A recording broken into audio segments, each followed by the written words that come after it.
Nelson Mandela, Long Walk to Freedom, was one of the greatest leaders the world has ever known. He was a symbol of peace, courage, and equality.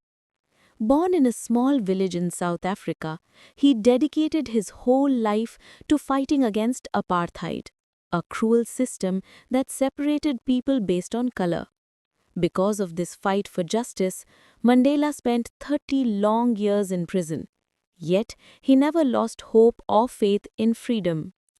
The day of inauguration. After years of struggle, the historic day finally arrived, 10th May 1994. It was bright and clear, a day of new beginnings. The inauguration ceremony was held at the Union Buildings Amphitheatre in Pretoria, where Nelson Mandela took the oath as the first black president of South Africa. This was not an ordinary event. It was the largest gathering of international leaders ever seen on South African soil. Over 140 countries were represented. Great leaders, politicians, and dignitaries from around the world came to witness the birth of a new democratic nation. Mandela described the ceremony as a rainbow gathering. People of all races, colors, and nations had come together like the colors of a rainbow. It was a powerful symbol of unity after years of separation. The place that once represented white supremacy now stood as a sign of equality and peace. The Union buildings were made of beautiful sandstone, and the open amphitheatre looked grand and majestic. Ironically, the same building had once been a place where only white rulers held power. But now, the same place witnessed the rise of a free and fair government, South Africa's first non-racial democracy. Mandela was accompanied by his daughter Zenani on that special day. It was a deeply emotional moment for him. To stand there, free and victorious, after so many years of struggle, with his family and his nation watching proudly. Mr. de Klerk was first sworn in as second deputy president. Thabo Mbeki was sworn in as first deputy president. Then pledged Mr. Nelson Mandela to obey and uphold the constitution and devote himself to the well-being of the people. In his speech, Nelson Mandela did not take credit for himself.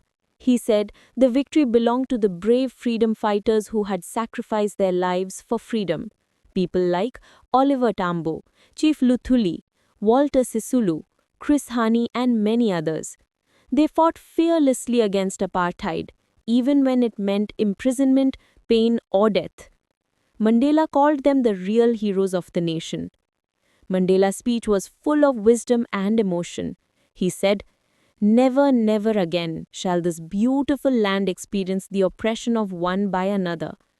The sun shall never set on so glorious and a human achievement. Let freedom reign. God bless Africa." He spoke about the importance of freedom, equality, and unity. He promised that the new government would ensure justice for all, no matter their color or race. His words filled everyone with hope and pride. A very touching moment came when the military generals, who once arrested and tortured Mandela, now saluted him with deep respect. Mandela smiled, not with anger, but with forgiveness. This showed his greatness of heart. He believed that true victory comes not from revenge, but from forgiveness and peace. Finally, a chevron of Impala jets left a smoke trail of colors with a magnificent air show. Fighter jets, helicopters of the South African Defence Force flew across the sky, painting it with the beautiful colors of the new national flag. It was a perfect symbol of unity, the old and new forces coming together to celebrate peace and democracy. At the end, two national anthems were sung. The Vision of White singing Nkosi Sikelel Africa and Die Stem sung by the blacks. Singing both anthems symbolized reconciliation.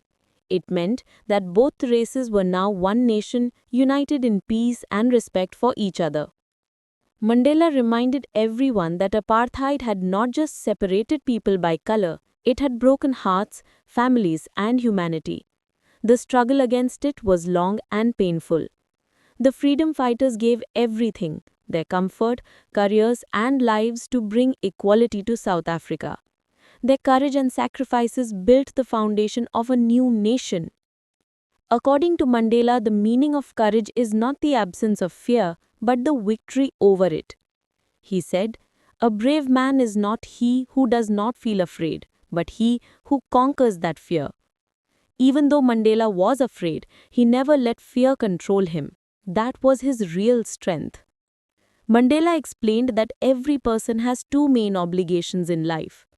First obligation, to his family, to his parents, wife and children, to take care of them and love them.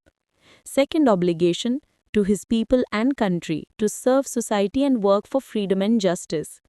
During apartheid, he couldn't fulfill his family duties because he had to fight for his people's freedom. According to Mandela, the meaning of freedom was not just personal liberty, it was about living with dignity and respect, without fear, and ensuring that everyone around him was free too. He said he couldn't enjoy his own freedom when his people were not free. Freedom to him meant equality, justice, and harmony for all. Nelson Mandela's long walk to freedom is a story of struggle, forgiveness, and hope. It teaches us that real freedom comes from understanding, unity, and love, not hatred or revenge. Mandela's life shows that one man's courage can change an entire nation. He taught the world that no one is born hating another person. If they can learn to hate, they can be taught to love. True freedom is when everyone, no matter their color, language, or background, can live with equality, dignity, and peace.